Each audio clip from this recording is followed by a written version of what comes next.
The crack of his fist against my daughter's jaw echoed through our dining room like a gunshot on Christmas morning. I watched Sarah's head snap to the side, her body crumpling against the wall as our family's laughter died in an instant.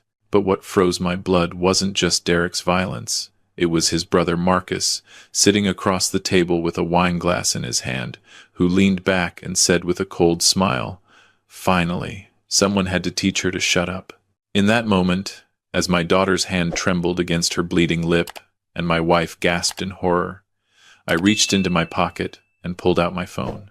I had only one number to dial, a number I hadn't called in 15 years. Derek had no idea what he'd just set in motion. "My name is Robert Mitchell.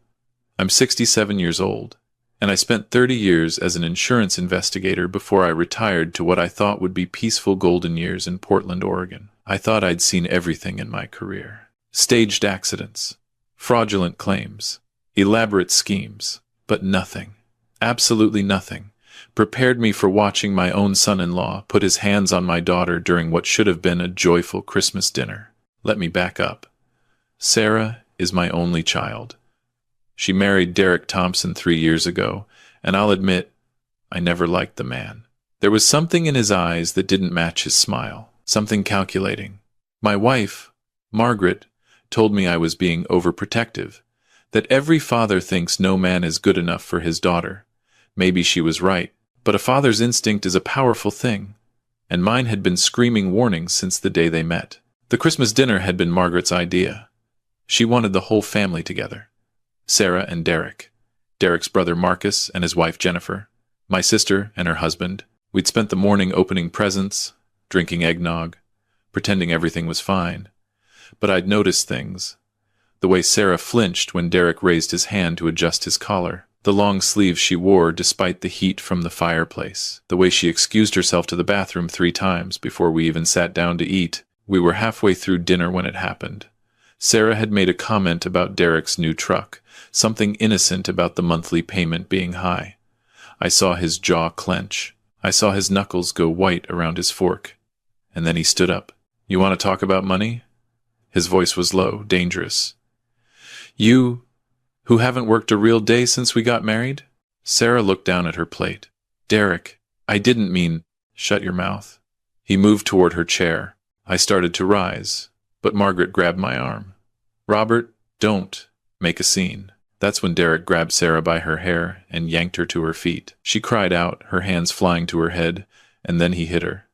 Not a slap, a closed fist punch to her face that sent her sprawling into the wall, knocking over a shelf of Margaret's cherished Christmas decorations. The room exploded in chaos. My sister screamed. Jennifer jumped up from her chair. Margaret's hand flew to her mouth. But Marcus, Derek's older brother, just sat there with that sick smile and said those words that would haunt me. Finally, someone had to teach her to shut up. I didn't think. I didn't plan. I pulled out my phone and dialed a number I'd kept in my contacts for 15 years, even though I swore I'd never use it again. Jack Morrison, former FBI agent. Now a private investigator who specialized in cases others wouldn't touch. We'd worked together on a massive fraud case back in 2008, and he'd told me if I ever needed anything at all, to call. The phone rang twice. Jack's gravelly voice answered. "Mitchell, that you? I need you at my house. Now. Bring whoever you trust." I gave him my address.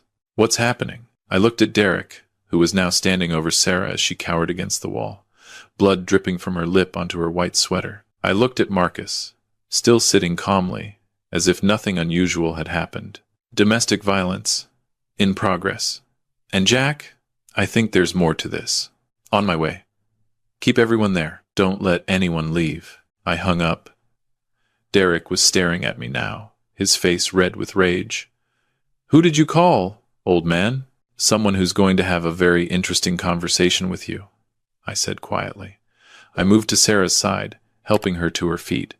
She was shaking, tears streaming down her face. "It's okay, honey. It's going to be okay." Derek laughed. A harsh, ugly sound. "You think calling someone is going to change anything? This is between me and my wife. This is my business." "Actually," I said, my voice steady despite the fury burning in my chest, The moment you put your hands on her in my house, you made it my business. Marcus finally stood up. He was bigger than Derek, broader in the shoulders. Mr. Mitchell, I think you're overreacting. Derek and Sarah have their issues. Like any couple, sometimes things get heated. Things get heated, I repeated. Is that what you call a grown man punching his wife in the face? I call it none of your concern, Marcus said, his tone shifting from pleasant to threatening. And I suggest you put that phone away and let this family handle family business. I looked at him more closely then. The expensive watch, the custom suit he'd worn to Christmas dinner, the way he carried himself with an authority that didn't match his supposed job as a car salesman. Something clicked in my investigator's brain. How long has this been going on? I asked Sarah quietly. She wouldn't look at me. Dad, please. How long? A year, she whispered. Maybe longer. My heart shattered. A year.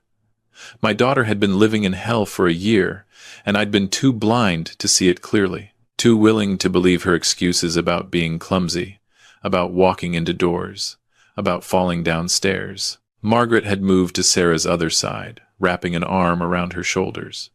My sister was on her phone, probably calling 911, though I'd asked Jack to come first for a reason. If this was what I suspected, we needed someone who could see the bigger picture.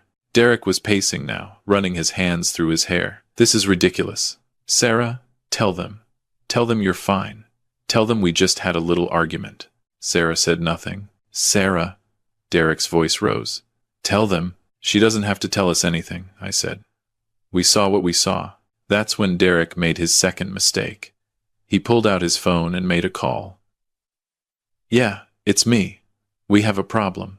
The old man's making noise. You need to get over here. He paused, listening. I don't care what you're doing. Get here, now. He hung up and smiled at me. You want to make this complicated, Mr. Mitchell? Fine. Let's make it complicated. 20 minutes later, Jack Morrison arrived.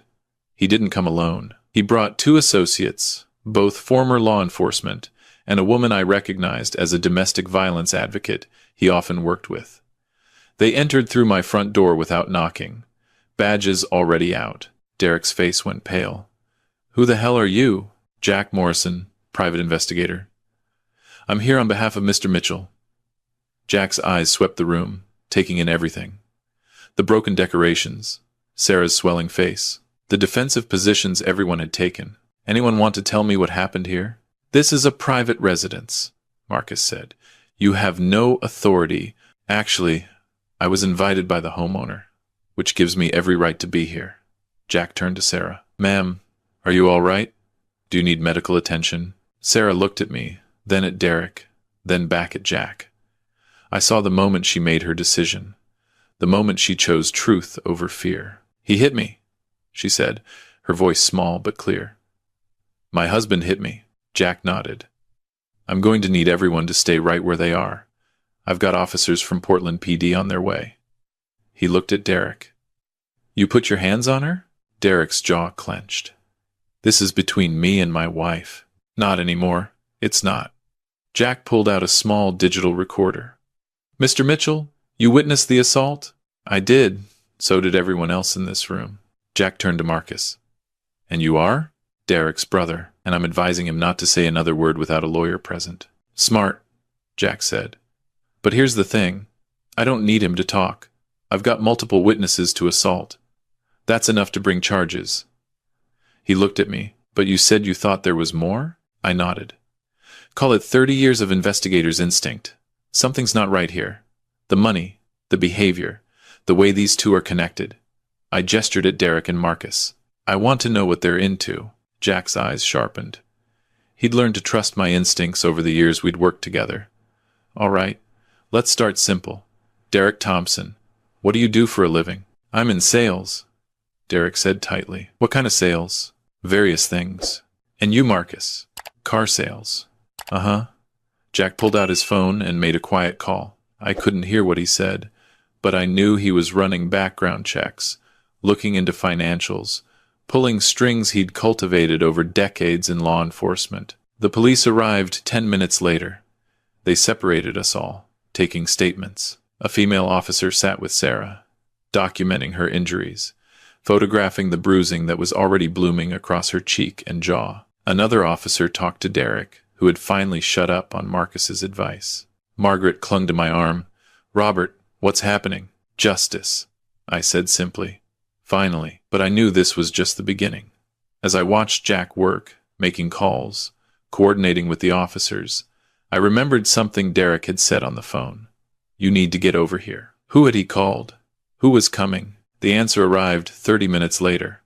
A man in an expensive suit, carrying a briefcase, with the look of someone who'd done this too many times. "I'm Richard Chen, attorney for Derek Thompson. My client will not be making any further statements." Jack raised an eyebrow. "That was fast. Almost like you were on standby." Chen didn't respond, but I saw the flicker in his eyes. Yeah, this attorney had been waiting for a call. This wasn't his first time cleaning up Derek's messes. The police arrested Derek on assault charges. They read him his rights, cuffed him, and led him out of my house. As he passed Sarah, he hissed, "You're going to regret this." One of the officers immediately added intimidation of a witness to his charges. Marcus started to leave, but Jack blocked his path. "I'd stick around if I were you. I've got some questions." "Am I being detained?" "Not yet. But the night's young." After the police left with Derek, Jack sat down with me in my study. Margaret was upstairs with Sarah, helping her clean up and pack a bag. There was no way my daughter was going back to that house tonight, or ever, if I had anything to say about it. "Talk to me, Robert," Jack said.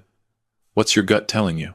I leaned back in my chair, thinking through everything I'd observed over the past 3 years. Derek doesn't work regular hours. He's got expensive tastes. New truck every year, designer clothes, but his supposed sales job shouldn't cover that lifestyle. Sarah mentioned once that he was helping people with insurance claims. Jack's expression darkened. "What kind of help?" She didn't know details. He shut her down whenever she asked questions. "But Jack, I know insurance fraud when I smell it. And if Derek's running something, Marcus is in it too. Did you see that watch? That's a $50,000 Patek Philippe, on a car salesman's salary." "Exactly." Jack pulled out his laptop. "Let me make some calls. I've got a buddy at the insurance fraud division. If these guys are dirty, there'll be whispers." While Jack worked, I went upstairs to check on Sarah. I found her sitting on her childhood bed, holding her old teddy bear, looking about 12 years old instead of 30. Margaret sat beside her, stroking her hair. "Dad," Sarah said when she saw me. "I'm so sorry." I sat down on her other side. "Honey, you have nothing to be sorry for. I should have told you. I should have left him the first time he—" Her voice broke. "The first time?" My stomach dropped. "How many times has this happened?" She looked down at her hands. I stopped counting. Margaret made a sound like a wounded animal. I felt rage, hot and fierce, burning through my chest, but I kept my voice gentle. "Tell me everything, Sarah. From the beginning." And she did. It spilled out of her like poison being drained from a wound. How Derek had been charming at first, attentive, loving. How the first time he grabbed her arm too hard, he'd cried and apologized and sworn it would never happen again. How it escalated slowly. A shove, a slap, cruel words that cut deeper than any blow. "He said no one would believe me," she whispered. "He said his family had connections, that if I ever told anyone, he'd make sure I looked like the crazy one. And Marcus, he was always there, backing Derek up, telling me I was too sensitive, that I needed to toughen up. Did Marcus ever hurt you?" "No, but he watched. Sometimes when Derek would, when things got bad, Marcus would be there, not stopping it, just watching. It was almost worse than if he'd done it himself." I exchanged a look with Margaret over Sarah's head. This was sicker than I'd thought. "There's something else," Sarah said quietly. I didn't understand it, but Derek and Marcus, they had these meetings. Late at night, in our basement, men would come over, people I'd never met. They'd talk for hours. Derek told me to stay upstairs, to never come down when they were meeting. Did you ever hear what they talked about? Once, I was on the stairs, and I heard them talking about someone's accident, about how the claim went through, about splitting the money. And then someone said something about the next one, about making sure the injuries looked real this time. My blood ran cold. Insurance fraud. I'd been right. But this sounded bigger than simple false claims. This sounded organized. I went back downstairs to find Jack on his third phone call. When he hung up, his face was grim. "Your instincts were dead on," he said. "The insurance fraud division has had their eye on a ring operating in the Portland area for the past 2 years. Staged accidents, false injury claims, billing for medical treatments that never happened. They've suspected there was an organized group behind it, but they couldn't get anyone to talk. Everyone involved was too scared. Let me guess. Derek and Marcus Thompson are on their radar, right at the top of the list. They've been tracking a pattern of suspicious claims all linked back to the same medical providers, the same attorneys, the same investigators. And your son-in-law's name keeps popping up as the victim or the coordinator. How much money are we talking about? Conservative estimate? North of $2 million over the past 3 years. Could be more." I let out a low whistle. So when Derek hit Sarah tonight, he wasn't just an abusive husband. He was a criminal protecting his operation. And I'd bet money that the reason he's kept Sarah isolated and scared is because he knew if she ever talked, if she ever felt safe enough to share what she'd seen and heard, it could bring the whole thing down. We looked at each other, and I saw the same thought in Jack's eyes that was in mine.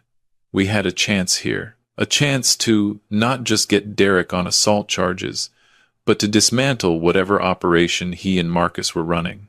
"I need to make a call," Jack said. "We're going to need the FBI on this." Over the next 3 hours, my house became an unofficial command center.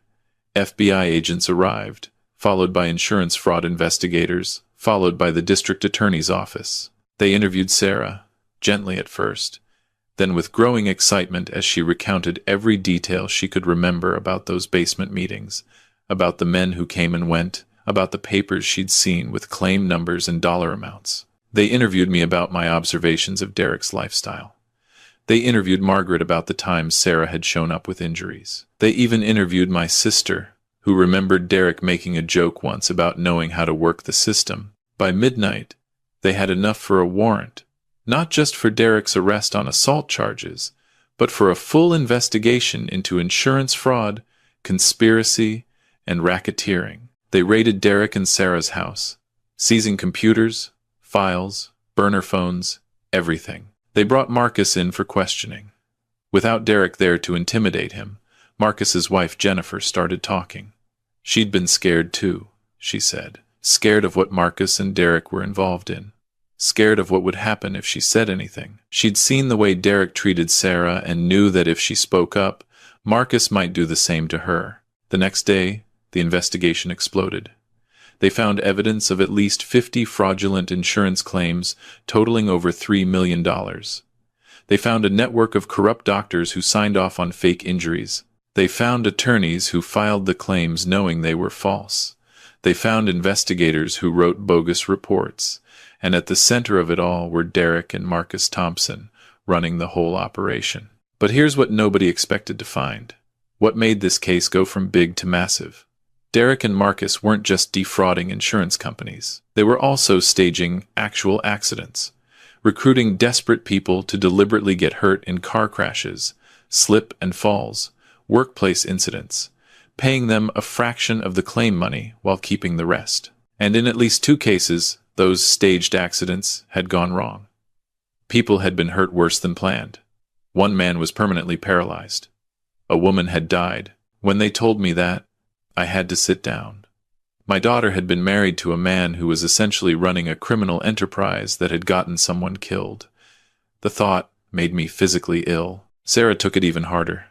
"I lived with him," she kept saying. "I slept next to him. I didn't know. I didn't know he was capable of that." "You couldn't have known," Margaret told her. "He made sure you couldn't." The district attorney came to my house personally to talk to Sarah.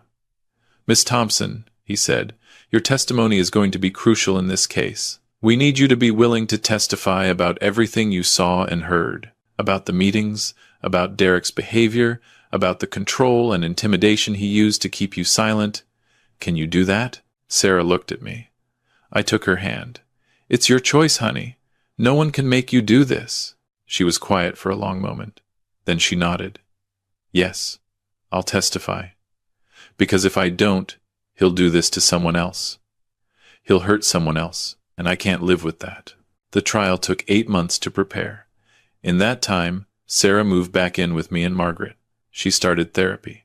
She joined a support group for domestic violence survivors. Slowly, painfully, she began to heal. Derek and Marcus were held without bail, deemed flight risks given the severity of the charges. Their attorney, Richard Chen, was also arrested after investigators discovered he'd been laundering money through fake legal settlements. The whole organization was being systematically dismantled, with dozens of arrests across Oregon and Washington. I watched Sarah grow stronger with each passing day. The scared, broken woman who'd come home that Christmas had been replaced by someone fierce, someone determined.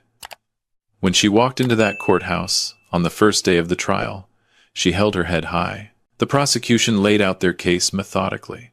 Financial records, wiretapped phone calls, testimony from the recruited accident victims, medical evidence from the people who'd been hurt, and then Sarah took the stand. She testified for 6 hours over 2 days. She told them everything.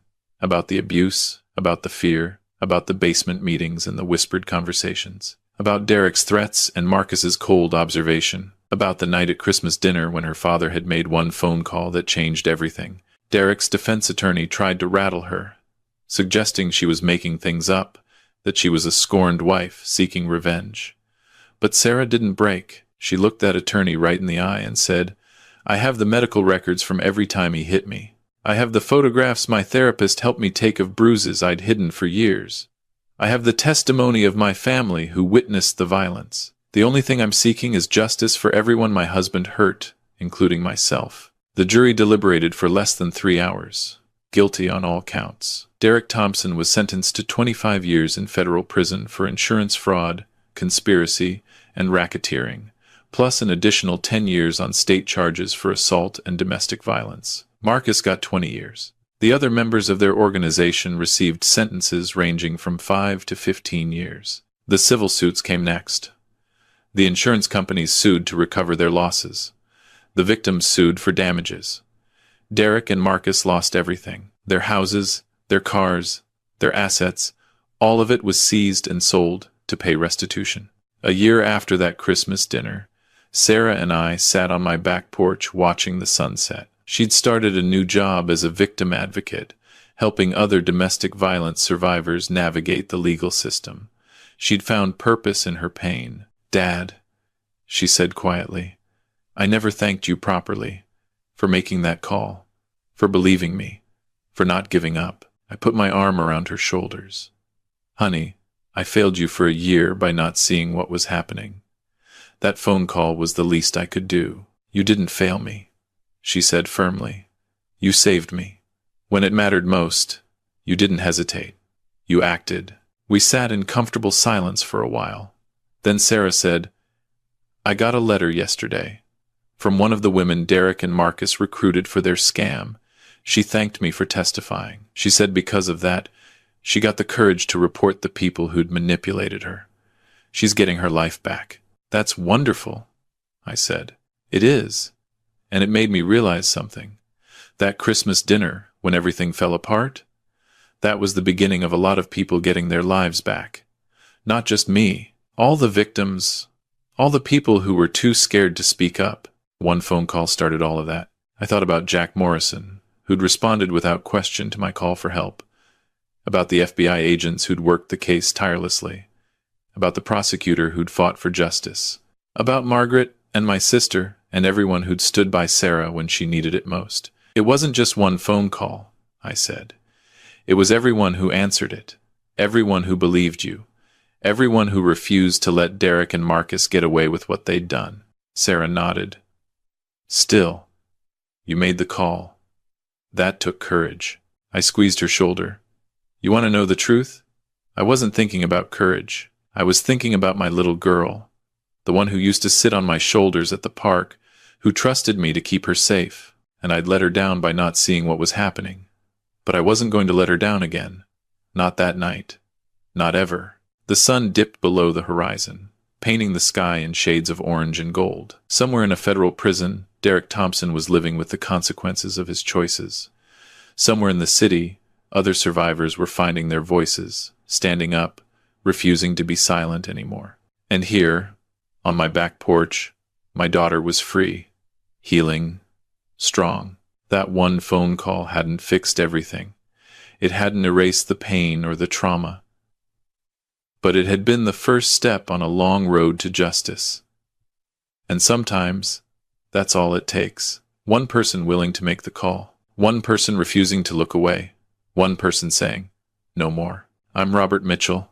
I'm 67 years old. And that Christmas dinner, when I watched my son-in-law hit my daughter and her brother-in-law smile, I made a choice. I chose action over silence. I chose my daughter's safety over keeping the peace.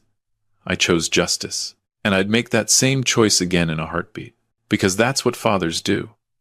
That's what decent people do. When you see evil, when you see someone hurting someone you love, you don't turn away. You don't make excuses. You act. You make the call.